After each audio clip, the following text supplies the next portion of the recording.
like it, and if they like it, like, yeah, by the way. Our thing is like, by the way.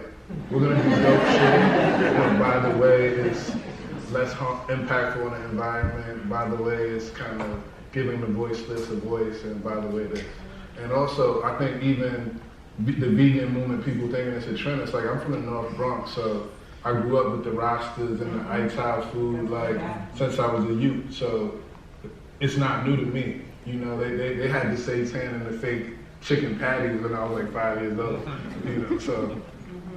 And I think young people are just discovering that piece of their history too, and they're like, oh, this is about not letting predominant culture, you know, make us unhealthy, and this is what our, you know, grandmothers were doing. And I thought it was just the, you know, the bad Seventh-day Adventist, you know, that thing. But I think it's part of too reclaiming, you know, your stories as young people are, and reclaiming their food in a way. So, how do y'all figure that, you know, the kids today are doing on food? I mean, I remember back in the late 90s, when for the first time Gen Xers were spending more money on restaurants for their entertainment than movies, and you could start to see that shift.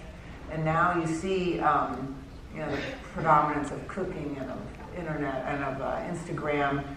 Do you think young people's attraction to food is their entree into politics too, or do you think it's all just like new kicks and tennis shoes and the coolest food thing the coolest rolled up Thai ice cream I just ate? I mean, I think today therefore their entry into politics is politics, because politics is so messed up right now.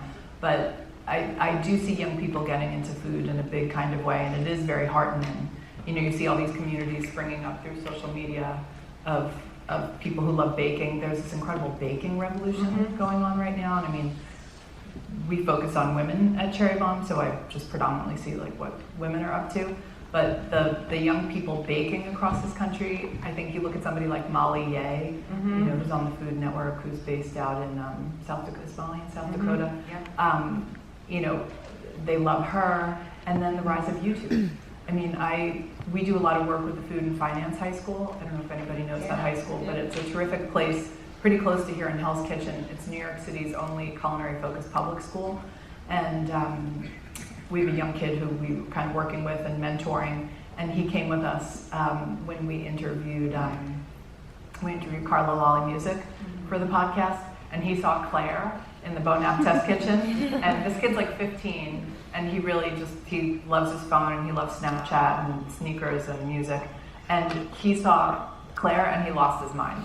And I was like, wow. So these food people on YouTube are, you know, they're kind of the new, I don't want to say rock stars, because rock stars are rock stars, but they love these people, and I think it's a great thing. Right. Food and Finance High is really interesting. They have like tilapia tanks in the basement of the high school over here, and they have like hydroponic lettuces, and you just wouldn't even imagine that there's a